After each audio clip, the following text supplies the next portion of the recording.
All right. All right. Okay, it's Mm-hmm. kicking in, kicking in. Looks like we're Yeah. halfway there.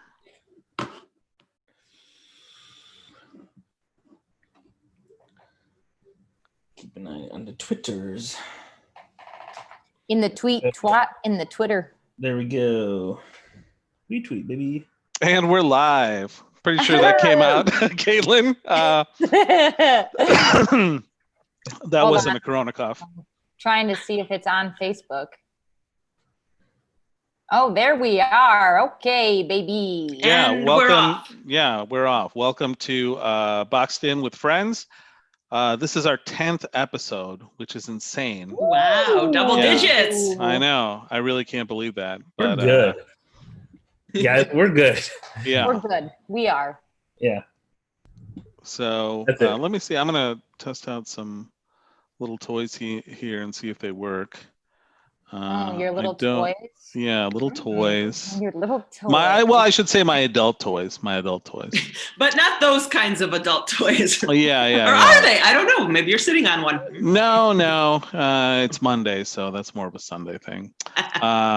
But okay. Well, I guess the graphics aren't working necessarily, but that's okay.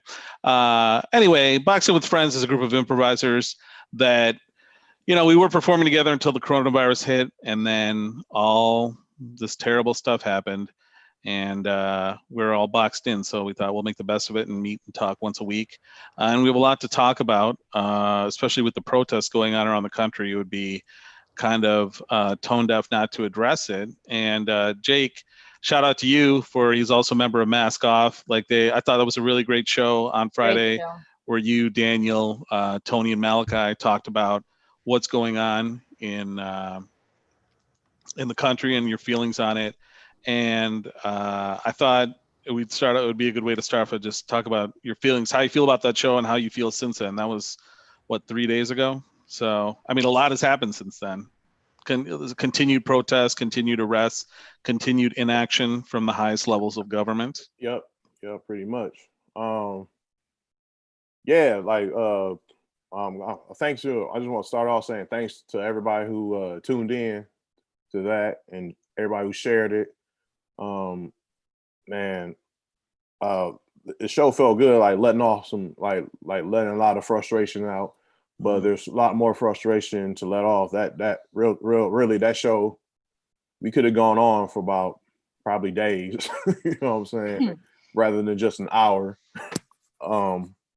But pretty much like, you know what I'm saying? Like I was saying on Friday, it's like, I'm just like, like this shit is old, like ancient, like I'm tired of fucking like seeing this shit. I'm tired of like people seeing black people who look like me getting slaughtered and no one does anything about it. And it's I'm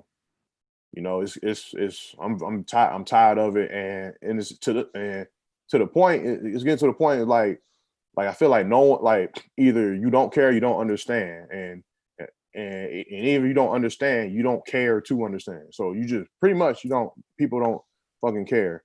And yeah, there's a lot of protests going on, and like there's rioting and stuff like that, and people they still don't get it. They still don't get why people are doing this, why people are angry. Like, why do you have to resort to looting and stuff like that? And there's people out there that care about their businesses more than the actual fucking cause, which is that people are dying and no one cares. No one's doing anything about it. Black people are dying and no one fucking cares.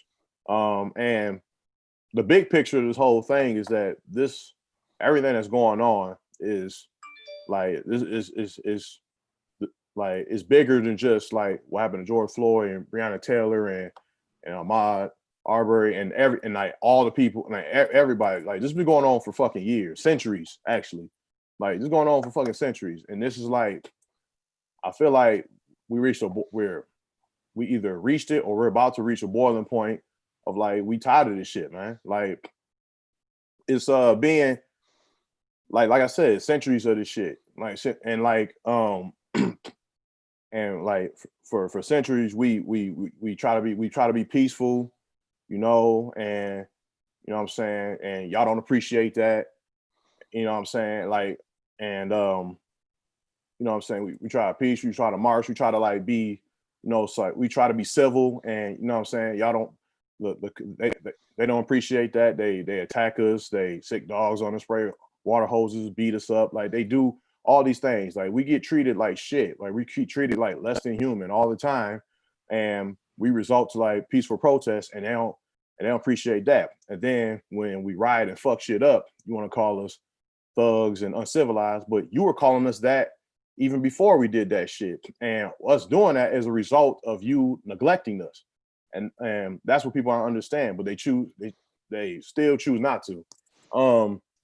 I'm pretty much like now I've protested like in the past like 5-6 years. I've protested for like different like Mike Brown and Philando Castile, and you know what I'm saying? Like I've protested and marched a few times, and like now it's just like fucking to the point it's like this, like what's the point in doing this shit? We gotta change something up. We gotta do something different. Like we gotta plot. And like I don't know, like try to create a new system to like override the system we have. Cause like pretty much it's like be on shit like the Panthers were, like the Black Panthers was. Like I ain't talking about the fucking Marvel movie. I'm talking about the real deal from like the real. you know what I'm saying? Mm-hmm. Like Huey P. Newton shit. Now that's what I'm on. You know what I'm saying? Like we really need to be on some shit, like really start transforming minds. You know what I'm saying? Because that's why they tore down the Panthers, you know what I'm saying, back in the day. That's why they like the FBI or CIA or whoever the fuck it was, just the government. That's how that's why they, you know what I'm saying, they pretty much destroyed the Panthers, because, you know,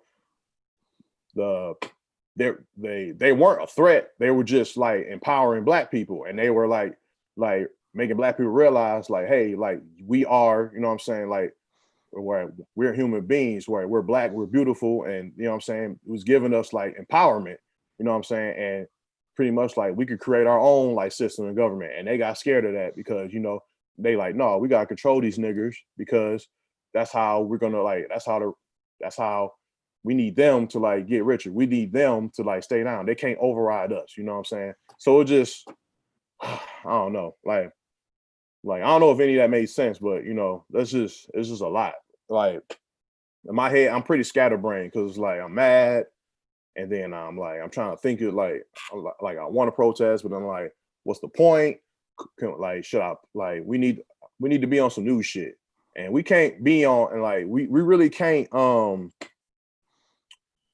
People say like they want things to go back to normal. We can't go back to normal. We can't. We gotta start a new normal, because this normal shit is weak as fuck. It's weak as hell. Some fuck shit. We can't go back to normal. We gotta start a new normal, because the normal that a lot of people want is, oh, I just want to go back to, you know, go back to how things were before before all these crazy protests and the pandemic, and everyone just like living their lives, being selfish, thinking they're caring, thinking they care about what's going on when they really fucking don't. They just, all they care about is themselves, and like in a country just based on like greed, and based on like oppression and oppressing Black people. And like, you know, we can't go back to that. We gotta start a new normal. We gotta be on some other shit. And that's kind of like what I'm on. I'm like, I'm trying to be on some other shit. Fuck the normal. Fuck the normal. I want to start a new normal. Yeah. No, well said. Yeah. Well said. Do you think so? A lot of that you're talking about the protests and plan of action. Do you think that the protests that are going on right now will accomplish anything, or is it just an expression of the frustration and anger at what's going on? I mean, it's a representation of frustration what's going on. And like I do think I want to say that it's going to make it. I think the only positive to me, like I hope I'm wrong, but like I think the only positive thing that's going to come out of protesting is like how more like, I don't know, more people are coming together to do it. You know what I'm saying? That's positive. But like, as far as like the people in power actually doing something about it, you know, I don't know, because they could have been did this shit. They you know what I'm saying? All they had to do was just lock these officers up. Just lock them like up. right away. That's all that's all they had to do. But they didn't do that. You know what I'm saying? Like, you know how many black people they put in jail for a few grams of crack? They put under the fucking jail. Right. That war on drugs bullshit. You do that without thinking twice, but you can't put these officers in jail for killing a black man who allegedly was, I don't even remember like what they said he was doing, but a guy who was like unprovoked and on the ground in handcuffs, who wasn't a threat, and you just killed him. You know what I'm saying? Like, you know, like, we've been protesting for years and shit ain't work. So I don't really see it. All I see is like, only thing I see coming out of this protest that's positive is that like a lot of people came together, a lot of people are angry, and now we gotta like put the anger and frustration into like something else, coming up with something else, because they not fucking listening. They not. You know what I'm saying? Well, we have a moment. Shout out to McGettigan and Tony Coates, your co-hosts on Mask Off. They're saying, Caitlin, if you want to read off some, there's some good quotes in the chat already on Facebook. I don't see any. No? Okay, No. I can read them off then. That's interesting. I don't know why. Let me try and refresh it. I don't see any. No? Okay, No. I can read them off then. That's interesting. I don't It's know looping why. Let me the try and- audio. Yeah, somebody have their audio on? No. See any. It's weird. Okay. I think that fixed it. Whatever happened just ended. But Tony Coates, well, McGettigan was like, the Panthers are awesome. Something has to change. Tony Coates is saying now it's patriotic to take a knee, which is very true, you know. Well, I don't know if it's very true, but you're seeing a lot of those same cops who were saying he was refusing to you know do security at games if players were kneeling. Now you see pictures all over the place of cops kneeling. Well, I heard their there support. was something like in Flint where the cops joined the protesters. Mhm. Yeah. Something like that happened. Who's Yeah. watching it right now? Who's watching it? Who's watching what? Kyle? You just muted yourself. You said something and then you muted yourself. There's a loop going on. Who's watching what?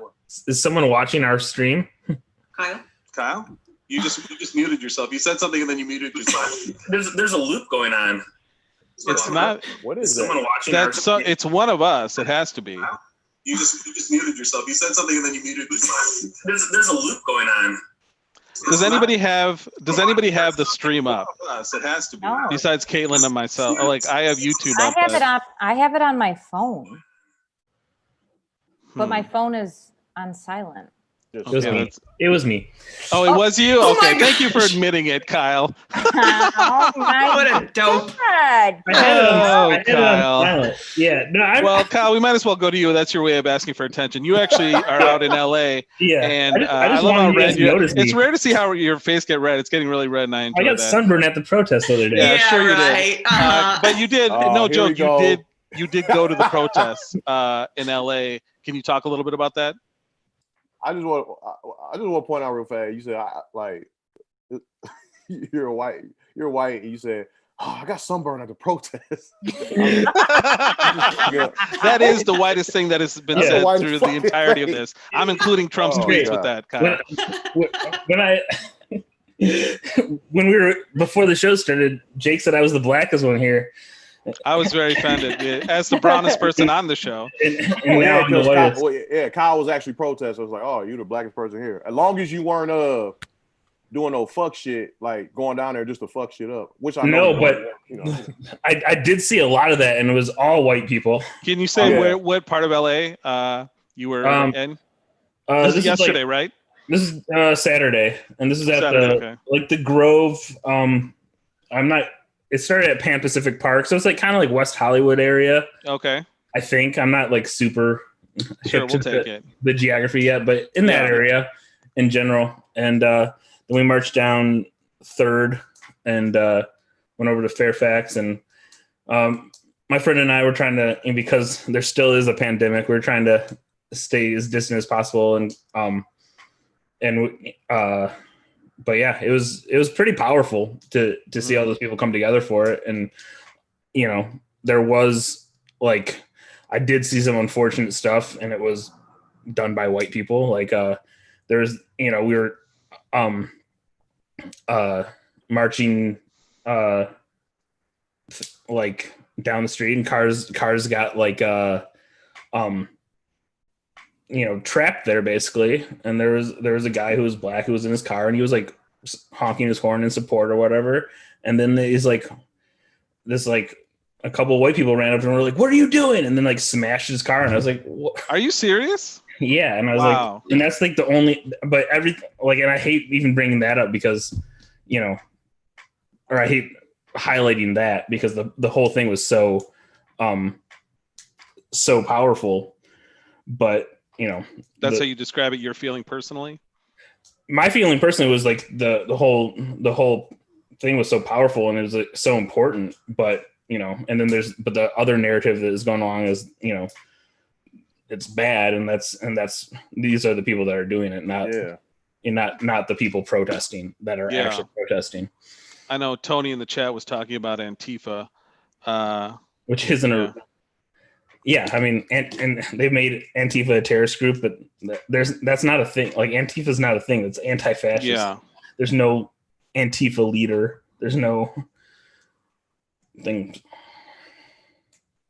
So did you go ahead? I was just going to say, I did share a link. It is a anti-racism resource link for anybody that would like to share or post or whatever. It has a bunch of books, podcasts, just different things that you can educate yourself on, or that maybe some other people in your life may need to share. Yeah. Andy, what are your thoughts on this? You live down in Detroit, near where some of the stuff is going on. Yeah, I was not in that area when it was going on.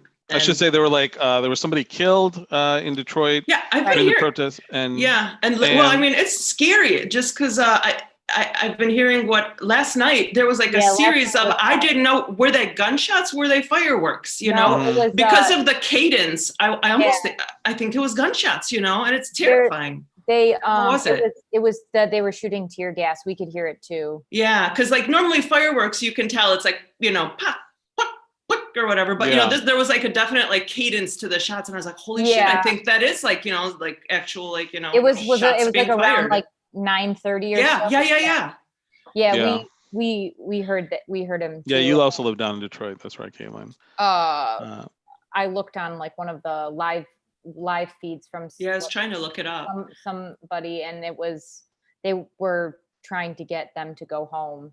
But it's terrifying because it's going, you know, like it's going on like right around the end, and then I hear that, you know, it's people coming in from out of town that are causing a lot of trouble, and it's But do you think the protests are necessary despite all that? I think they're necessary in terms of like people showing support and people coming out, you know, to show how many people, you know, are affected or care, or, you know, like just showing the sheer numbers of people who this, you know, affects.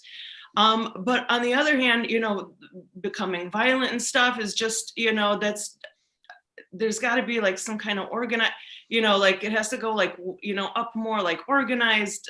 I just think it's such a mess. I don't know. I think it's wonderful that people are protesting. I think it's not, you know, that we have like now 2 crises going on, you know, with you know, on top of a pandemic. It's just fucking nuts, you know, like what's going on. But I am glad that, like, you know, that there is a boiling point, because I mean, to say it's not okay is like such an understatement, you know, like I don't understand, like, just, I mean, I know what's happening. Of course I know what's happening, but like, just like to treat someone just differently, like, because of their skin, just, I know what's happening. Of course I know what's happening, you know, and it's not right. It's terrible. It's just terrible that even it is happening. But that's fair. And you sound like you feel like maybe you feel a little helpless, like, what do I do? I do, you know. Yeah, I mean, like I said, those links Caitlin posted, I think Yeah. that's a fair thing, but I think it comes down to we all need to take responsibility for what, like privilege and also inaction. I had a friend of mine, Justice, one of my first bosses in the business when I was a journalist, talking about he has a lot of white people coming to what do I do? He's like, I wish I'd heard that question a long time ago, and that's my and Anthony Coates is saying too. It's terrible that this is a conversation in 2020. It's true, and that's my fear, is that this will be an outpouring of like anger and frustration with no action. Like the real challenge, the real change comes after the protests end. Like I talk a lot about grinding. Just like it's my personal philosophy is that that's something that has to be ground out, you know what I mean? Because if you read about qualified immunity for police departments, if you read about institutional educations, it's really what's holding Black people back, besides being viewed like the narrative. We talk about the narrative. Well, the narrative is that Black people aren't real Americans, and that if you're not white, you're not a real American. Everything is qualified. I'm an American, but the only time I feel really Indian is when I go to America, and I'm known as an Indian American. That's what's filled out on the census. If you're white, that's the true American. I mean, that's what everybody's taught. It's a joke among any like race or whatever, that like you're not viewed as a real American. You're qualified. So I hope that the protests will bring light to that and let people realize that. And also the plight. And I'm by no means comparing my experience to Jake's experience or any Black person's experience, but I think maybe sometimes things like this need to happen. I was reading a story about in Minneapolis, there was an Indian restaurant that was like beloved in the community. And the son was talking about his dad. He was giving an interview and they're like, your restaurant's burning. And his dad founded the restaurant. And he's like, if it has to burn down so they can get justice for that man that died, maybe it needs to burn, and I think that's a good point. It's like, I see a lot of posting on Facebook, by people, and it's great that people are concerned, but posting something on Facebook, liking a tweet, that's not really doing anything, and it's something, but it's not enough. And I think it's something that I think a lot of people, your Aunt Karen's at fucking Christmas, like put them in their place. Don't be quiet. Like give them something that you can give them that makes them understand why you are taking that time to lash out or whatever, call it out. Don't ignore it, or don't just say, oh, that's so-and-so. No, that's fucking wrong. And you need to, you're right. In place. I'm so sorry to oh no, you're fine. The workplace or whatever, like if something is said that is wrong, you need to step up and say something. And too many people are being complicit and quiet, and we need to make noise for it's important. And it's also a thing of saying, it's not just calling out people, it's calling out ourselves. I include myself in that. We always talk about a few bad apples. It's not, the problem in America, it's not the apples, it's the barrel. Right. Nobody talks about the barrel. The barrel is the institutions like that keep Blacks especially, but Hispanics and other minorities down, like in America, like, and keep them, a Black man should not have to fear for his life. That's what it comes down to. You should not be driving to the store and worried about getting pulled over. Like anybody that lives with anxiety can talk about that. It's like, imagine that's like an anxiety that you live with every day. And anyone who's ever suffered from anxiety, can you live in, can you do your best? Can you be your best? They talk, like I hear all these other things about, well, it's like everyone's equal, everyone's the same, we have to love each other, but we have to give opportunities to one another. I see a lot of people posting stuff, in our community, in the improv community, about like, hey, we need to do this, we need to do that, we need to tell, change. But it's like, I look at those same people's like Facebook feeds, all they hang out, kick it with is white people.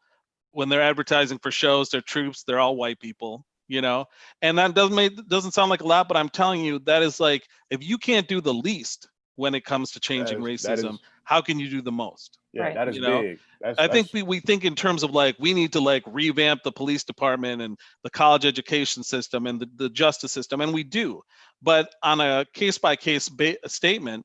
But like we just need to do small things just like that. You know what I mean? Like if you're shooting a short film, put a person of color in there, you know, have somebody on your crew, you know, like if you're just get to know Black people, you know, like I come from a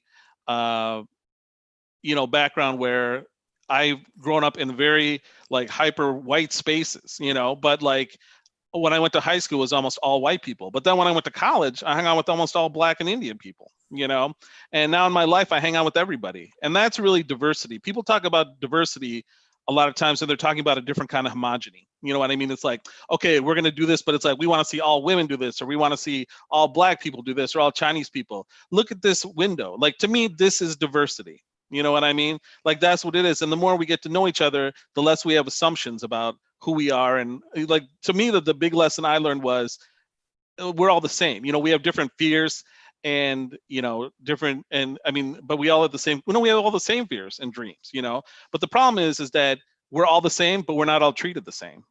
And that's the big problem with America, you know, and it comes down to institutions. Like, and the first step to changing institutions is changing yourselves and your own behavior. It has to stop thinking like it's not a you problem, it's an us problem, you know. And again, the change isn't that hard, you know. It's like it's easier than you think. I mean, it's easier to like just make friends with someone who of a different color, or get to know another culture, rather than just say, well, we need to like reform the police department, because you'll get frustrated doing that. If you've accomplished any goal in your life, you know that the thing that's tough to do is like, you have to do it a step by step, you know. Big change will come if we work on the small things to start. Yeah. So that's what I add. And like, just like the whole thing, when you say like, just get to know a person of color, or get to know somebody different, like this whole like, and people need to realize, like this whole, this country pretty much taught you to be like, not like to be afraid of like other culture, yeah, and, especially like, Black people. That's one of the first lessons my parents were taught. Yeah. Most Indians, when they came here, you know, I can tell you, as someone who's not Black, but you know, I'm around a lot of white people and a minority, I just can't tell you how many times until I got to college, it was pretty much a rule that if I spent enough time with a white person, they would say the N-word around me. And I'm talking hard R, you know? Mm-hmm. So it's much more deep-seated than you might realize. Yeah, it's like, and I just see certain shit that like, you know, like people, like I see so many people like they travel overseas to get culture or some shit, you know, I'm culture, I've been places, but like there's cultures right here in your country, in your city, that you ignore all the time, but you steal from the culture a lot too. You know what I'm saying? So it's just shit like it's shit like that. It's fuck. Yeah. Well, we don't want to keep like, again, like Mask Off is going to be on again Friday, and you're going to be talking more about this. Yeah. And we do have guests today, and I want to bring them on.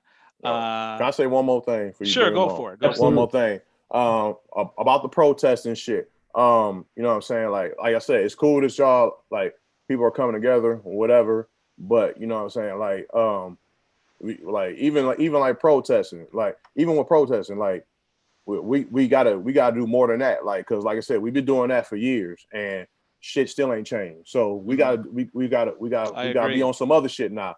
And then a lot of you people, and then a lot of people, like people who don't live in the city, like white people don't live in the fucking cities, and no matter what inner city it is in the country, y'all coming from the burbs doing that fuck shit, and then you go back home, and then you know what I'm saying, then it looks like it's all us and shit. And you know what I'm saying, like if you like real talk, man, like real talk, for doing that, fuck y'all, like for real, because that's some bullshit. And also, and like people who like want to protest, like this is probably a long shot, but like, you know, a lot of like, you can, like, white people want to protest who don't live in the city, you can protest in your own city. And if there isn't one in your city, then organize one. Exactly. You know what I'm saying? Like, do a protest in Macomb or whatever the fuck you at. And those cities, like where I grew up, Livonia is notoriously racist. So like those suburbs are much worse off, and they need to protest more. Yeah, but again, I would say if you don't know what to do, is just like bring diversity into your life, you know, into your projects, where you work, where you live, where you hang out, where you kick it, you know. It's like your life will be the richer for it.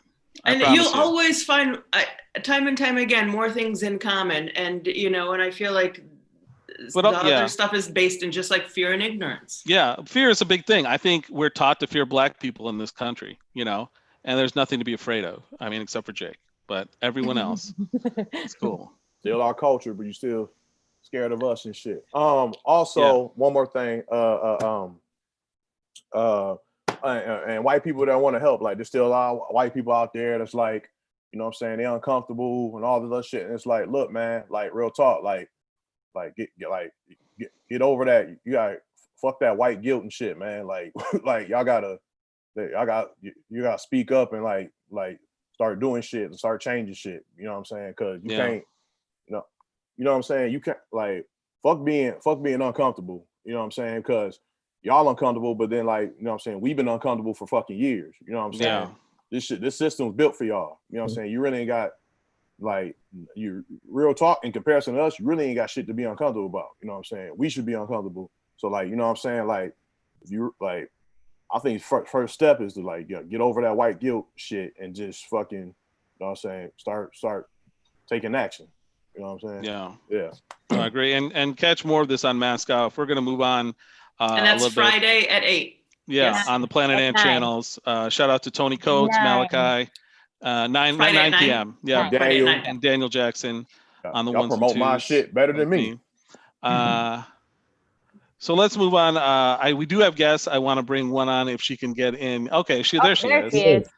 She's going to mute her. She was watching, I think. Hi, Molly. She's a member of the Go Comedy resident cast and the Planet Ant Farm team. Yay! So she knows these people very well, teammates of Jake, Andy, Caitlin, and Kyle, but not me. You got promoted. No, you got promoted to home. All right, thanks. Hi, Molly. Hi. Hi, Molly. Welcome. Hello. Molly, what's up? Another white person here to save the day. I know. Let's like, you know, our next guest is white too, so don't worry. Back to normal, guys. As it ever was. Oh gosh. But welcome, Molly, to Black people everywhere. So you're what are your feelings actually about all this stuff that's going on? I'm not going to talk about my feelings. They're not important, and it's not important about my experiences. It's important for me to do stuff. So I wrote down all my notes. I have a bunch of notes, and I'm researching. I'm going through different places I can donate. I'm going through different things in my field.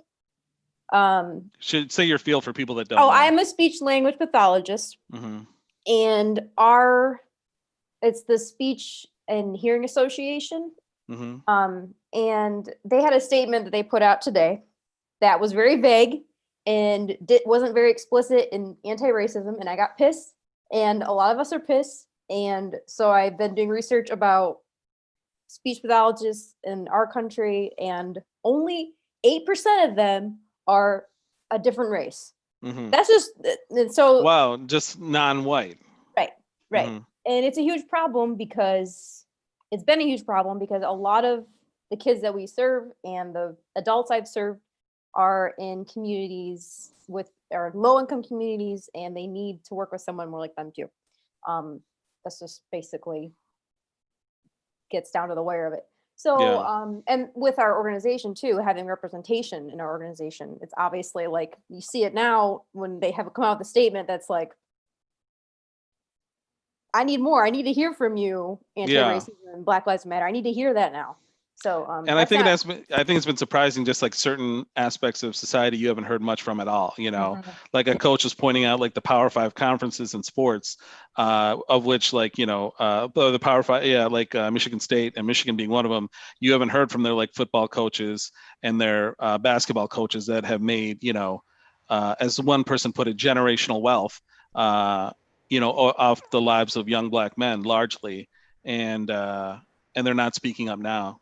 And I think it's, again, speaking up is the first step, change is the second, you know, actually advocating for and standing up for Black people. I think it really is the next stage of human evolution, I believe, is that because right now we got to where we are by being selfish, discriminating animals. We're it's wired in. babies. Yeah. We're babies. Yeah. We're afraid. We're afraid of something different from us because our brains are stupid. Yeah. And in order to change and evolve, we've got to learn new things. Yeah. And this takes a lot of learning. And it's also not natural to care about something other than yourself. Like usually most of the things we care about are like our friends. Like there's a selfish reason. I think Friends even did an episode about it. About doing something purely for non-selfish reasons, and really because we see ourselves as separated. You know what I mean? By race, by creed, by ethnicity. But really, I think this is a test for America and the world. You know what I mean? It's like, can you do something for someone where, but even then it's like, I promise you, promoting diversity will help us as a country, help us as a people. It'll help you as a person. You know what I mean? Like Jake was saying, people talk about going on vacation. You know what I mean? That's the same thing. It's like just by learning another person, like that's a different kind of diversity. So you have a zine coming out, Molly. zine! Yeah. Caitlin, you want to? Sorry, I'm kind of like hogging, even though when I said that, no, it's totally fine. And there's one other thing. I was gonna say this would probably be a good time to plug the other thing that. Yeah, we'll plug the other thing. Yes. First, can we do that first? I'm gonna drop the link. I'm dropping the link right now on Facebook. .com, right? Facebook.com. Okay. I dropped the link in there. Somebody else might be dropping a link in YouTube. Wait, are you dropping which one are you dropping? The shirt one? The shirt. Okay, so Mitch Sosha and Jen Sosha have come together and they have they're selling t-shirts, and all of the money collected for it are going to the Detroit Justice Center and We the People of Detroit. So I love this because it's two local organizations that are helping amplify and support Black organizations that we need to. And I'm putting the picture of the t-shirt on the screen right now, Molly. Hopefully we can. Yes. Hopefully the screen share will work on Zoom. If it doesn't, then I'm sorry. It looks beautiful. Yep, there it is. Yeah. Yeah, it looks great. Looks great. So I know you're speaking for Mitch and Jen, but what it just to reiterate, 100% of all the money that comes in, it's not even like after costs. Mm-hmm. It's like just if you give money to this, that all your money is going toward helping these organizations that are listed on the site. And you can click on the site on YouTube and Facebook if you want to check that out. Yes, and then Mitch's Instagram accounts too, I think they have that on there too in their bios. Okay.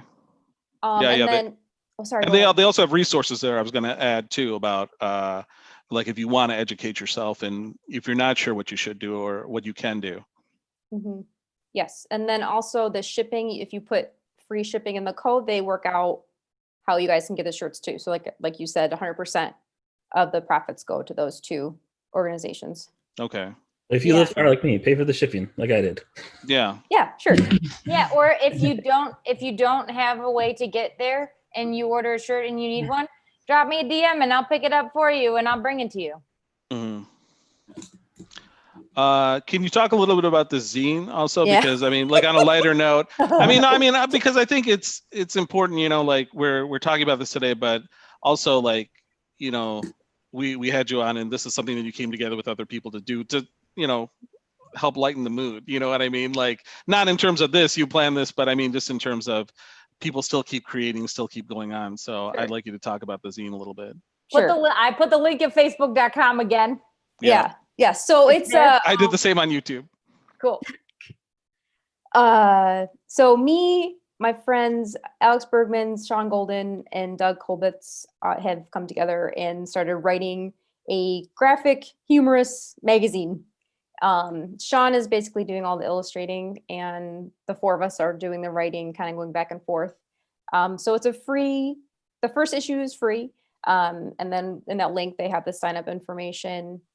And we actually had interest from all 50 states, and it's been pretty cool so far. So we're going to be printing that in August. Okay, so they'll be mailing it out to you? Yep. I mean, if you I signed up for it, so they'll be mailing it to you. Yes. Okay. Yep. I think we're gonna at some point do some digital work too to get that out to people, but I think the first issue, a lot of them are being printed out. Do you think, and maybe this is putting you on the spot, but do you think that it's the time for humor right now, or You or do know, you think, because I always feel like, I'm just saying personally for me, I'm just kind of leading you into this, is that I think there's always a time for humor, and humor can help you like move through things, and even when tough things are going on. And it's like a public service almost, yeah, I made jokes during this right now, you know. Anthony Coates, by the way, speaking of humor, he wants to know if that t-shirt comes in 6X. I don't know. I saw a lot of X's on one. I kept going. I don't know if it was 6 of them. Okay. Anthony, we'll figure out a way to get you a shirt. I promise you that. We'll get We'll get 2 3X's to sew them together. We'll sew them together. We got you. Mike McGettigan said he loves the zine name and design. Very nicely done. Yeah. And then Mike says the shirt doesn't come in tall. That sucks. Well, you know Mitch, Mike, so you can and Jen, so you can get at them. Don't be so tall. Yeah. They're trying to do something good, good, Mike. Mike's such a hater. Don't be so tall. Can I answer my question? I'm insightful. Yeah. Okay, ready? Sometimes, no, you gotta, okay. I saw this one time after 9/11. It's Mike's birthday. Oh, yeah. It is Mike's birthday. Yeah, it is. Speaking of which. Oh. Anyway, the humor in that is good, right? But you need things to celebrate, right? You know? Right. But after 9/11, there's this guy that did a cartoon, and it's like an old woman sitting in a chair, and she put her violin down. Like, when you're done playing and you just need silence, you just sit and put your hands between your lap. And that was the only thing that they put in the New Yorker for any cartoons. And I think, yes, I think there is a time where there needs to be a moment where you reflect. I don't want to speak on behalf of what's the most important reactions, because that's not my place. Yeah. But I think that in terms of humor and in dark places, I know where that has helped me in my life. And I think that there's definitely space that we need to give and to listen. We really. Now, can I get a promise from you that you will get Mitch to make Anthony Coates a 6X shirt? Oh, I don't know. Okay, I'll try. I'll try my best. All right. I can hit him up too. Yeah. Sorry.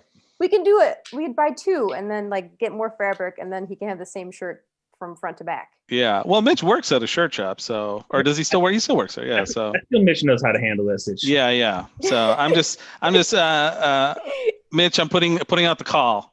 And we were going to play a game, but I don't know. It doesn't feel like a game kind of day today. Yeah, that's fine. Challenging a minute of we got to discuss the best way to fuck a cop's wife or something, right? I'll be down to play that, actually. Do you guys really want to do it? I mean, there's no wrong way, so maybe. All right, let's do it. Challenge in a minute. The best way to fuck a cop's wife. Oh shit! Who's hosting? Jake, I'm putting you on first since you started, and as the son of a former cop. So technically, your mother. Oh, woof. Oh, gross. Yeah. Gross. You're the one that said you wanted to play. And Jake wins. I said let's play, man. Molly. All right, man. The best way to. We don't have to play, Jake. I'm just saying. I'm giving you the out. Yeah, you can run with that. All right, fine. It doesn't matter how I feel. Okay. All right. No, Molly, it does matter how you feel. I know you say that, but it really does, because feelings lead to action, No, but Jake had a joke. Go, Jake. No. Jake had a joke. Oh, no, I didn't have anything. I didn't have shit. We're just talking about cummy cops. Cummy cops. Tony ruined the whole joke. One cum quota in for the show. Yeah. That's what I do, guys. I ruin things. But, can I say a real statement? Yes. About Jake's show? Because Jake was the only one in this community that I felt like wrote a satirical piece that was truly funny and so good, but also so important. Yes. And I OS think Nation. As an artist, like, you're using your platform as an artist. And I feel like that's also something that, people in the community can do too, Yeah. in terms of actions. Yeah. Thank you, Molly. Appreciate that. When we're allowed to go to shows again, everyone that hasn't seen Birth of a Hoe Ass Nation needs to get their whole ass off their couch and go see it because absolutely. it's fucking good. So good. It's wonderful. Shout out to Mike McGettigan, director, co-writer for that as well. Shout out to him. And Molly, I haven't gave you a hug in a long time. So I know. Give you What about a virtual hug right now, guys? I want Let's to see it. hug all of you because I haven't seen any Group hug. Actually, Molly, we did at Go at the Go Awards. We did like these like random awards things that like you can nominate somebody for an award or whatever. And Molly said I was since Molly nominated this for me, I won the award for favorite person to hug. I'm her favorite person to hug besides her boyfriend. Shout out to Matt Penridge. Such a wonderful hug. Yeah, who I saw last week. That's always a good place to be with a woman. Yeah, right behind her boyfriend. Yeah.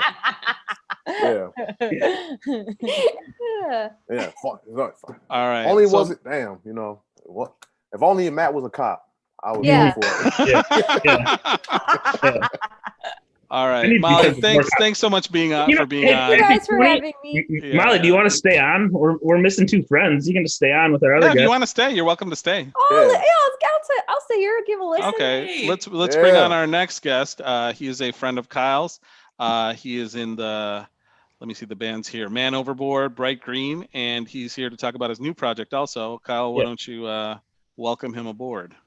This is my friend Zach Eisenstein. He's in those bands that you mentioned. He has a new one called Echo DDT, and he's a good pal, and we've known each other a while now. Okay, cool. He's connected. Yeah, welcome, Zach. Hey, Zach. Can you hear us? Oh. I can't hear him. Uh-oh. He'll get there. Okay. But Zach is from Philadelphia, and he's technically in New Jersey, so I always think of him as a Jersey guy, but he's he'd probably be very insulted to be called a Jersey guy. No, he knows, right? Yeah. Hello. Oh, okay. You're coming in. You're coming in now. Hi, everybody. How are you? Yeah, it's faint. If you can turn up the gain a little bit, that'll be good. Or hold the mic closer to you. Hold up. How's that? That's much beautiful. better. Beautiful. Yeah. All right. I don't want to blow your guys' ears out when I start. No, you could turn it a little louder even if you wanted. So. All right. How's everybody doing? Good. We're just talking a lot about what's going on in the country with the protests. You're in the Philadelphia area? I am. I was born and raised in the suburbs, a town called Mount Laurel, which is if you leave Philadelphia, there's no such thing as East Philadelphia, right? It backs up against a river. And on the other side of that bridge is where I grew up, right over. It's a whole bunch of suburbs, and we're right there. So we've always rooted for the Phillies, rooted for the Sixers and the Flyers, and it's always been kind of where we identified as like teenagers, where we went to shows, the first place you start hanging out without your parents and stuff. And that, though I'm from New Jersey, that's kind of my home city. Yeah, for sure. Right on. Yeah. No, it's always, you're actually our third guest from Philly so far. So really, anybody else I know? Yeah. You got Dan Campbell. You got John that was my guess. Yeah. Yeah. That's cool. There's something in the water in Philly as far as music goes. But yeah, and as far as everything that's going on, obviously I stand behind the movement of Black Lives Matter, and I always have. I've always considered myself kind of open-minded person, and I've always thought it was important to speak up about those matters. But you better, Zach. Stand behind everything that's going on. I'm sorry. Yeah, my bad. But no, it's just that it can be frustrating for all parties involved, but I think it's a necessary thing. I believe it's what's got to happen. Like, I really believe it's what's got to happen. All the madness and because if it wasn't, then how come nothing else has ever worked before?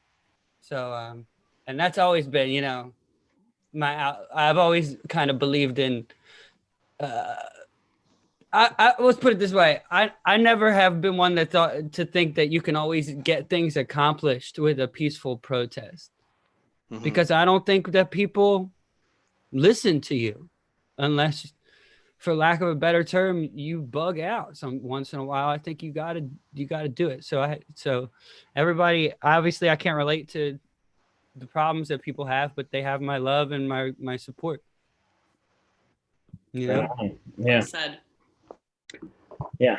Well, that's really all it is with that. It's, you could talk about it forever. You could really. We will, Zach. Yeah. Talk about it forever. Yeah. But I guess for a lighter note, we can talk about music for a second, right?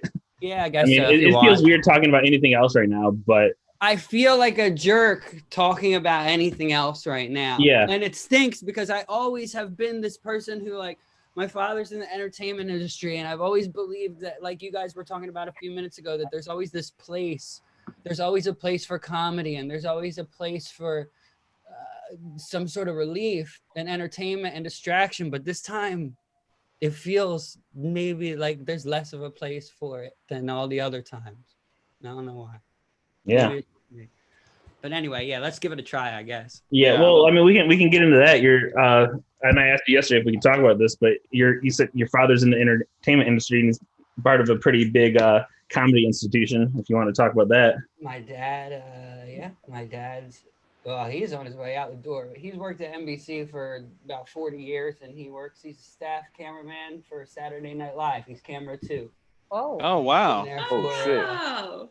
Many, many, many years. And when I was a young adult and a teenager and I needed money here and there, I would go pick up shifts as like a stagehand and stuff. And it was just a cool experience. Got to be around a lot of funny people. My dad's a funny guy. He does directing. Oh, and I don't want to, because I can hear him right now being like, oh, I'm a director. He does directing for ESPN. He directs sports. He's actually an Emmy award-winning sports director for directing sports broadcasts for ESPN, NBC and stuff. But his steady thing, my whole life, what put food on our table was he was staff at Saturday Night Live. Wow. Was he ever, because they show the camera guys a lot, like in certain sketches, especially when they walk off stage.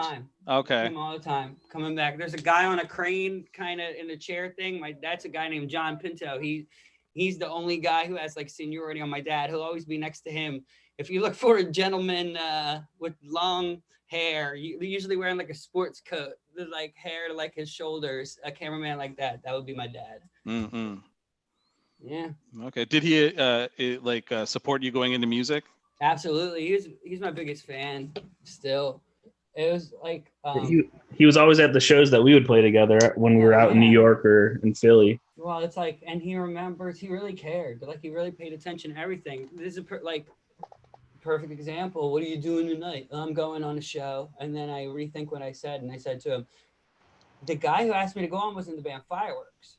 And that's all I need to say. And my dad's like, oh yeah, that's cool. How they doing? How those guys, like, he was very invested and yeah, super supportive. Actually, I was in college and my grades started to slip because I was putting so much attention into the band. And my dad is the one who called me and said that things have been going really good for the band and school's not going anywhere. So if I wanted his blessing to focus on music for a while, then I was going to get it this one time. He gave me like a shot. Wow, he said that without you even going. Your grades must have been terrible, man. Yeah, that's a phone call we had. I was in my dorm and he was at home and he was like, hey man, like, for what it's worth, if you want to do this, do it.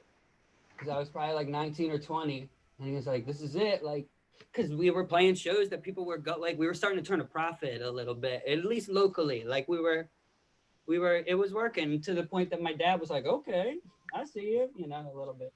So yeah, very supportive. Very, very supportive. Yeah. Yeah. Very cool. Do you want to play a song for us? Yeah, I do. I guess, should I just play a Man Overboard song or what? A Bright Green song or what? Whatever you want, man. I hope you guys don't mind. I just have a tiny little, take the edge off. Yeah. Yeah. I wish I had some whatever too. It takes. Yeah, this beer has alcohol in it. Okay. I'm going to move the mic up a little bit, but I don't want to sparkling water. Like, you know, I don't want to blow you out. Yeah, if I'm everybody gonna cover. Okay. I want to cover a song that I always wanted to cover, and for some reason never did, and it's by Blondie, "Hanging on the Telephone." Okay. So Zach, Eisenstein, everybody. If everybody else could mute their feed, that would be great. Yes, please. Just kidding. Okay. All right. I'm in the phone booth, it's the one across the hall. If you don't answer, I'll just ring it off the wall. I know you're there, but I just got a call.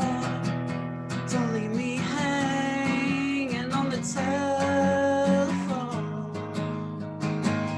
Don't leave me hanging on the telephone.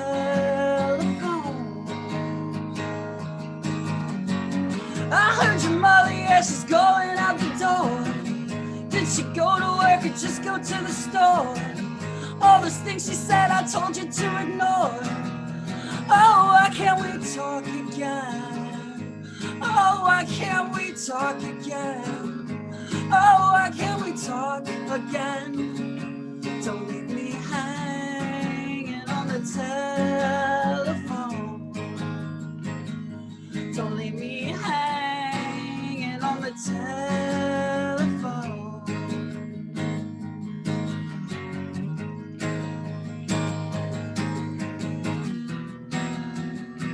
It's good to hear your voice, you know it's been so long. If I don't get your calls, then everything goes wrong.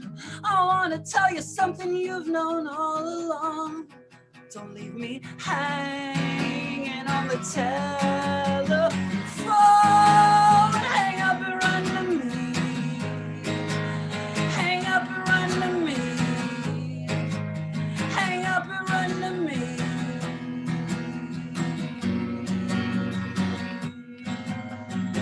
I had to interrupt to start this conversation.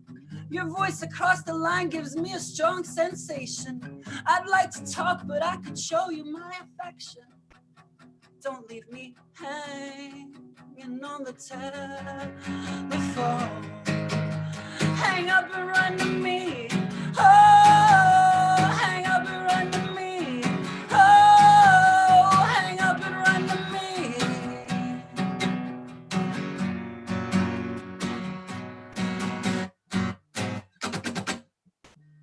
All right, good job, man. Yeah. Awesome. Thank you. What a song. Audience. Yeah.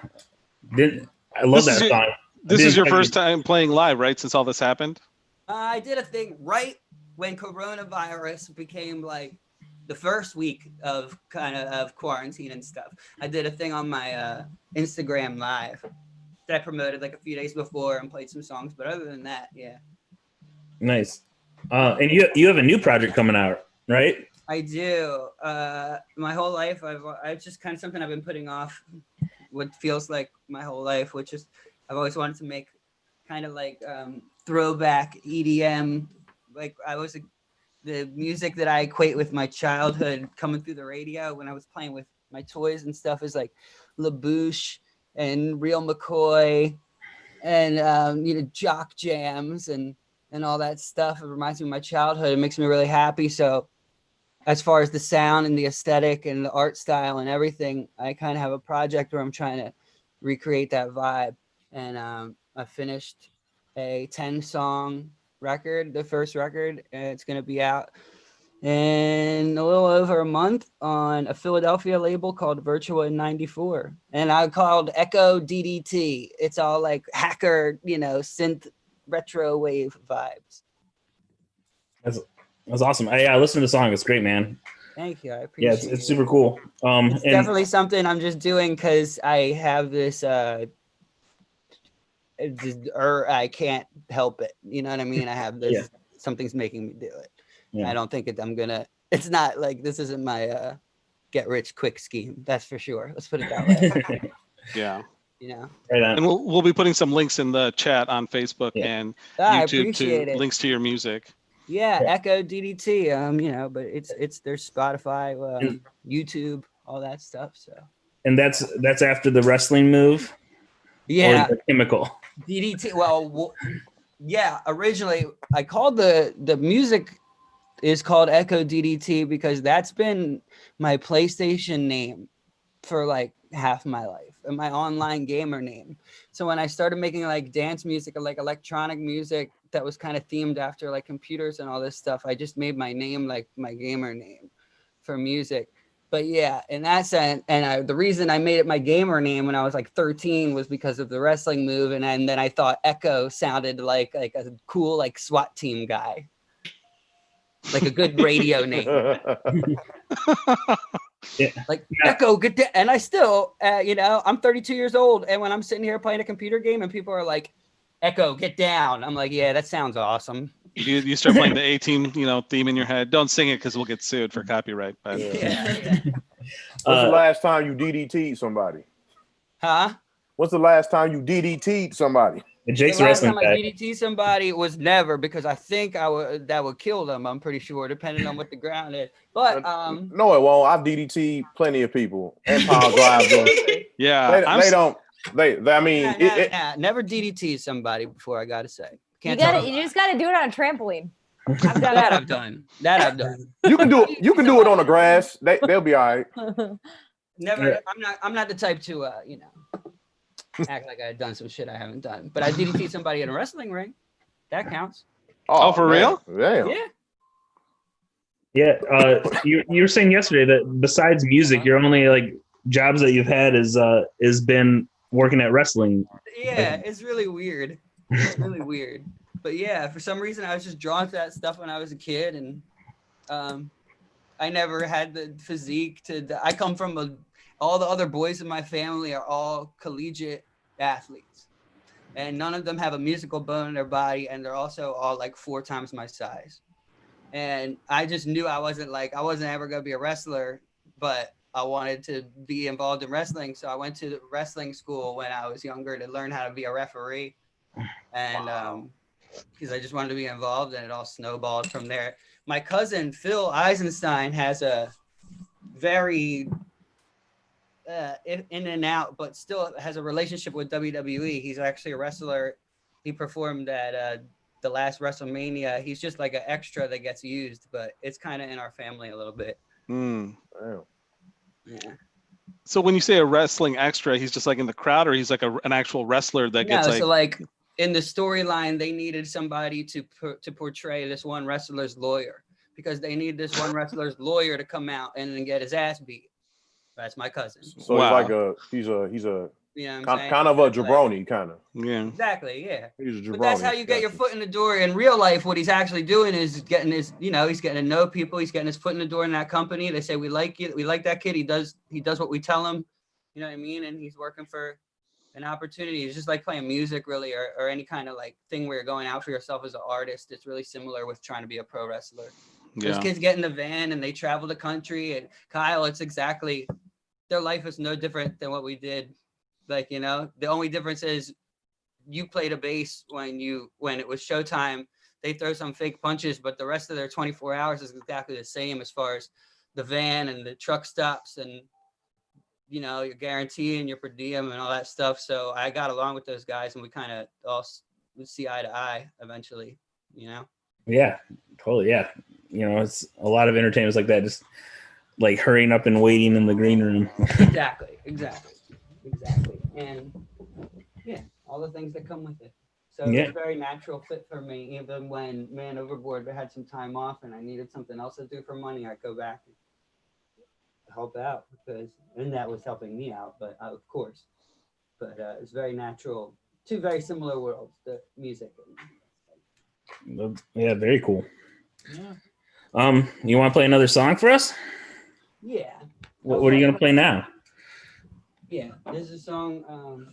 I have like a few different monikers, but this is one I released under name Bright Green. Can you pull the mic closer to you too? Oh yeah, I'm sorry.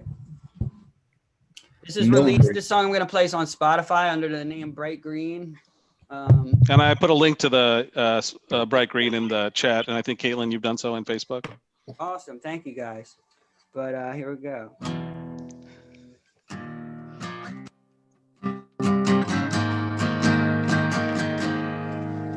On the 20th of July, I looked out my bedroom window and sighed. There was a piece of me that came to be a dream I thought had long ago died. It was an older version of myself. It looked like he had tears in his eyes. I felt like a moron.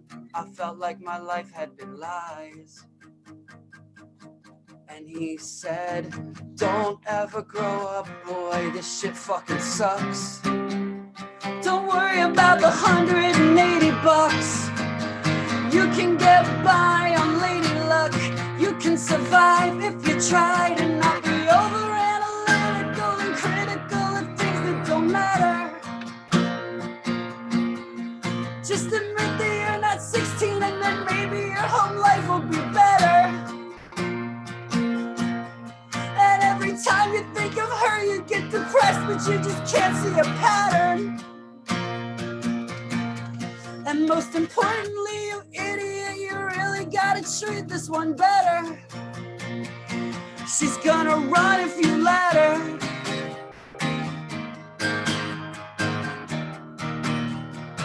She's gonna run if you let her.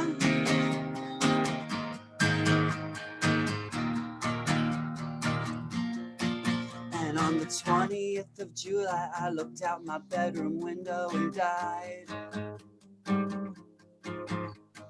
Halfway through the new year, I was thinking I had survived.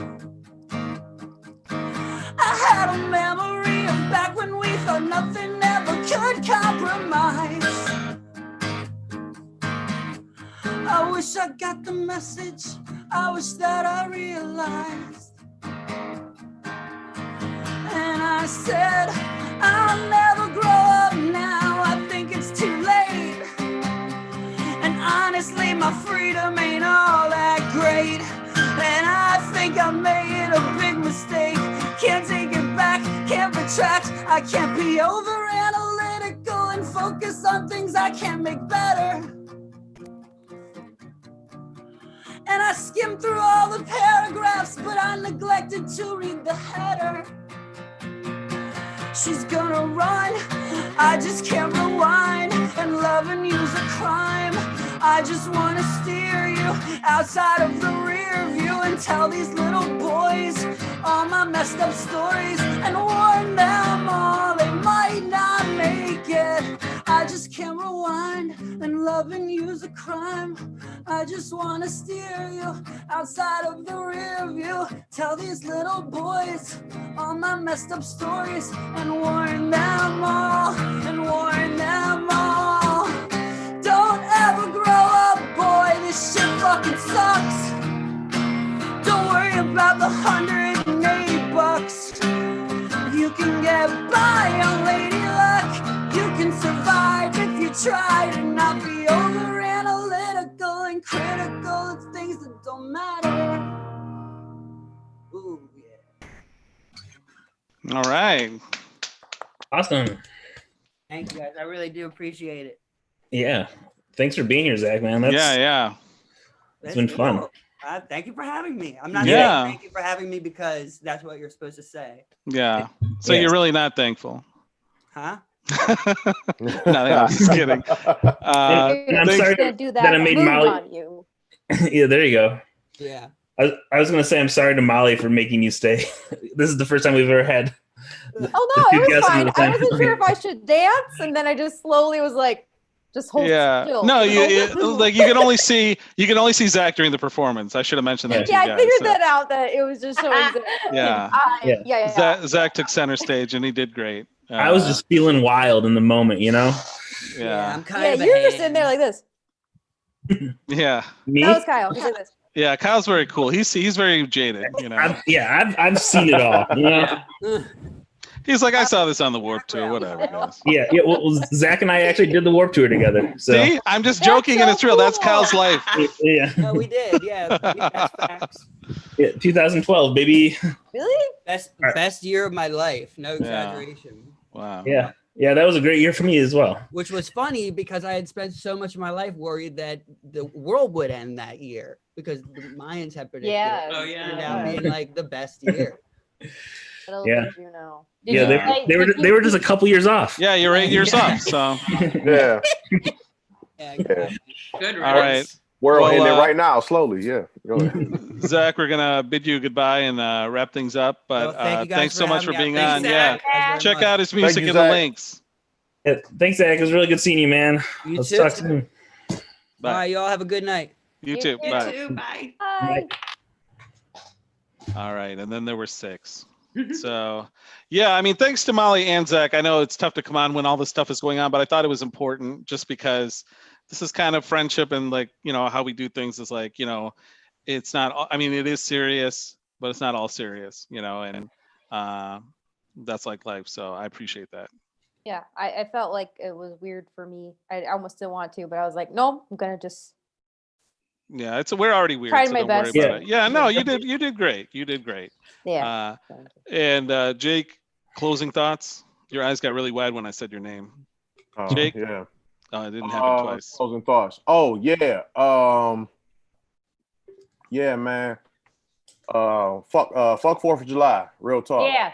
Yes. Yeah. Yes. I meant about the Fuck musical performances, Jake. Oh, music performance? No, Oh, I'm my just bad. kidding. No. Keep going. Oh, Classic Tony. such a hoe. You are such a hoe, Tony. Yeah. Always trying to start shit. Well, Yeah. I come from a hoe ass nation, Jake.